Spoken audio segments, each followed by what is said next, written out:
L'appuntamento con la poesia internazionale si conclude con Ilya Kaminsky, che è arrivato oggi dagli Stati Uniti e che sarà accompagnato e introdotto da Giorgia Sensi, che lo ha tradotto. Thank you for coming, Ilya.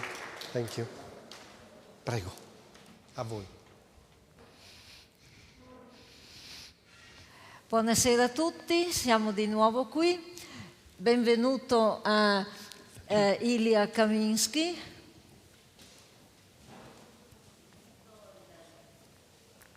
Cosa?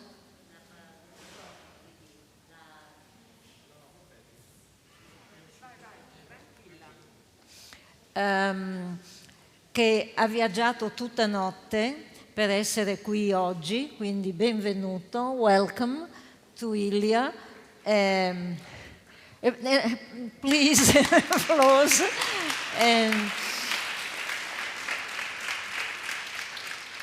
Abbiamo i soliti 5 minuti di conversazione prima della lettura delle poesie, quindi dobbiamo andare abbastanza veloci.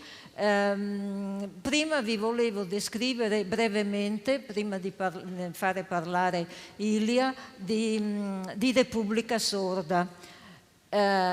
Per chi non, penso la maggioranza di voi, mi auguro che d'ora in poi leggerete il libro, che è bellissimo. Repubblica Sorda in effetti non è una raccolta di poesie, è scritta in versi, ma è un libro molto originale in quanto racconta una storia, intanto racconta una storia, quindi è narrativo, ma è un ibrido. Sembra anche un testo teatrale perché ci sono dei personaggi. I personaggi però non parlano in prima persona, è diviso in 2 atti come un testo teatrale, ma c'è un narratore che parla nel primo atto, un secondo narratore che parla nel secondo atto. È una storia molto violenta e molto drammatica di un paese che viene invaso da un esercito, appunto, da un esercito invasore. Sembra un libro profetico perché è un libro del 2019, quindi la guerra in Ucraina era certamente lontana e nel futuro, quindi un libro profetico. E vorrei chiedere a Ilya cos'è che gli ha fatto scrivere questo libro, cos'è che l'ha spinto a scrivere un racconto così drammatico. What made you think of a book, a story like Death Republic? Thank you for this question, and also thank you for translating the book in Italian. I'm not a poet, you are the poet. And thank you for being one. But to answer your question, I was born in USSR, and as I was growing up, USSR was falling apart. So a lot of the images in the book are the images from that time. Not long before my family left in 1993, there was a war in Moldova, and there were refugees coming to Ukraine. Similarly, there are now refugees come to Moldova from Ukraine. No, I've got my quindi lui nel 1993 la sua famiglia ha dovuto fuggire da Odessa. E allora, come adesso, c'era stato un esercito invasore, ci sono stati dei rifugiati. Is this what made you think of writing a story about an army invading a country? Well, the invasion that you see on TV now didn't start a month ago. It started in 2014, and many people would argue it started much earlier. But when I was writing it, I wasn't living in Ukraine any longer. I was living in America on the border, 9 miles from the border. And there are a lot of images of violence there as well. And I wanted to write a book that would speak to both of those places. That you spoke about violence. Quindi sì, la storia va molto all'indietro e lui allora era rifugiato negli Stati Uniti, ma voleva parlare appunto di una guerra di invasione come è stata poi nel 2014, in 2014.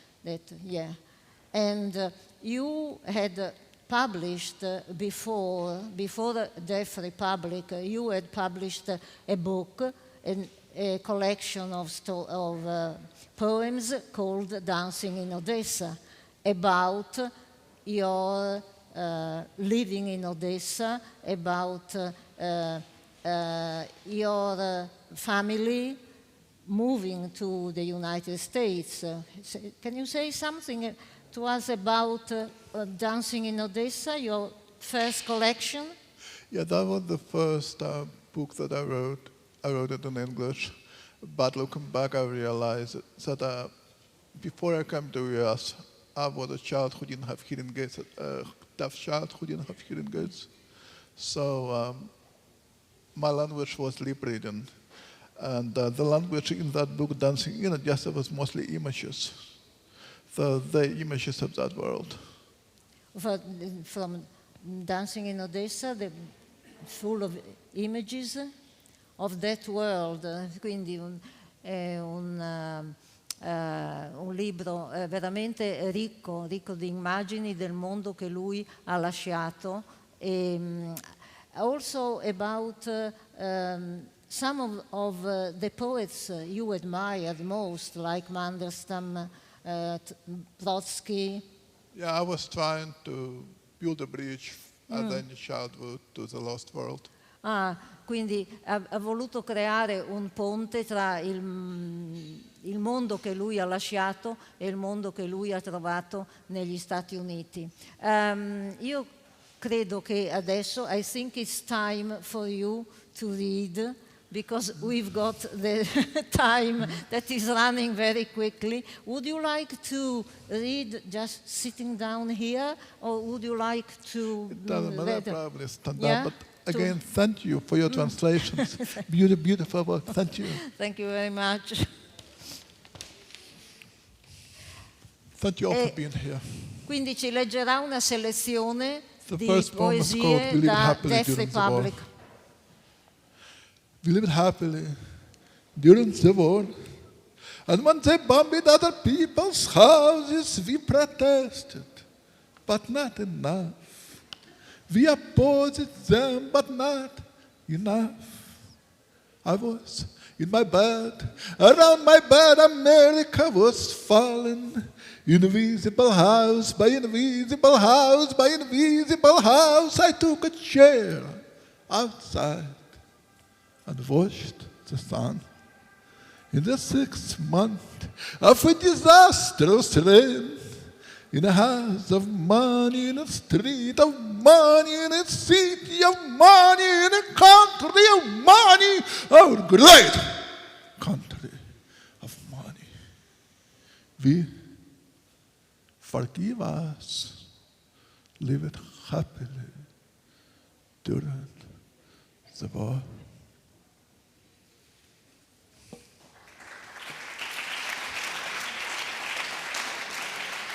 And then I'll just read a couple of pages from Deaf Republic. The first one is called Gunshot. Our country is a stage. When soldiers march into town, public assemblies are officially prohibited. But today, neighbors flock to the piano music from Sonia and Alfonso's puppet show in Central Square. Some of us have climbed up in the trees. Others hide behind benches and telegraph poles. When Petya, the deaf boy in the front row, sneezes, the surgeon puppet collapses shrieking. He stands up against, nor check his fist at the laughing audience. The army jeep swerves into the square, disgorging its servant sergeant, disperse immediately! Disperse immediately.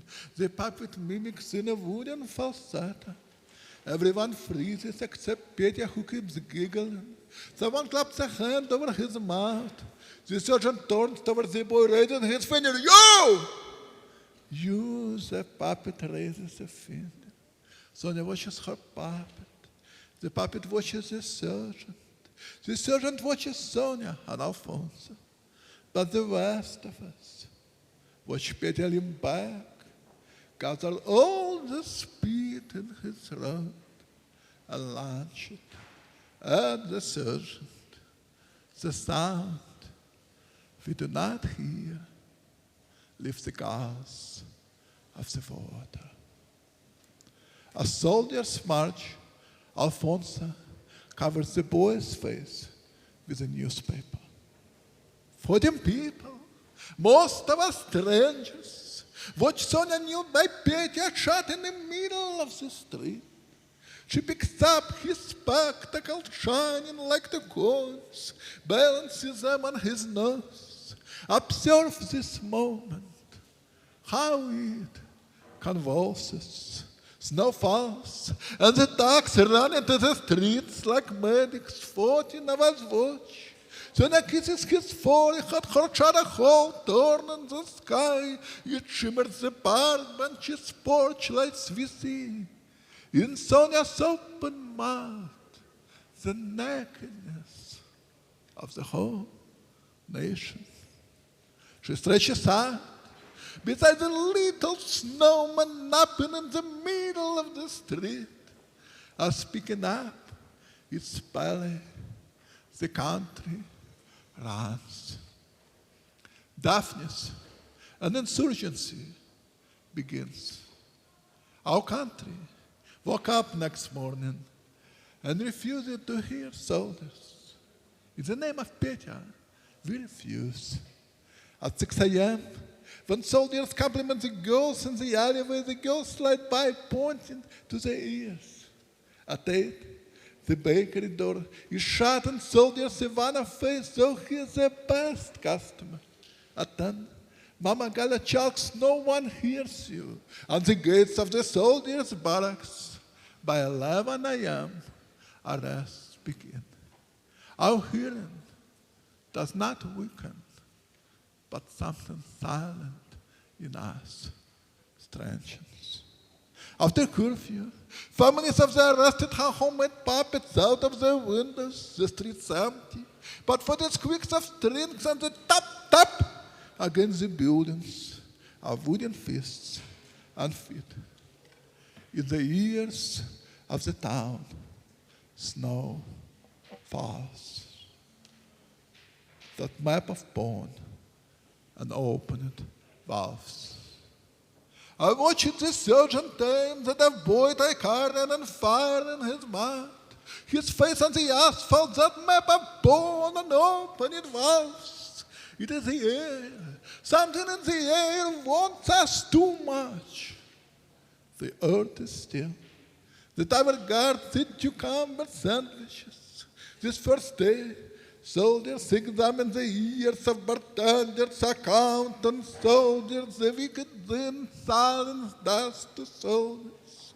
They tear girls' wife from her bed like a door of a bus. Observe this moment, how it convulses. The body of the boy lies on the asphalt like a paper clip. The body of a boy lies on the asphalt like the body of a boy. I touch the walls, feel the pulse of the hearts, and I study of wordless and do not know why I am alive. We tiptoe the city, Sonia and I, between cedars and gardens and wrought iron gates. Be courageous, we say, but no one is courageous as a sound we do not hear lifts the birds of the water. And the story continues, and in the middle of it, there is a married couple, and they in love. So the final little piece I have time to read is called, Before the War, we made a child. Before the war, we made a child. I kissed a woman whose freckles are rose and neighbors. She had a mole on her shoulder, which she displayed like a medal for bravery. Her trembling lips might come to bed. Her hair would have fallen in the middle of the conversation, but come to bed. I walked in my barber shop of thoughts. Yes, I lifted her off to bed on the chair, rasped my hairy arms, but parted lips, but bite my parted lips, lying under the cool sheets. So yeah, the things we did. Thank you.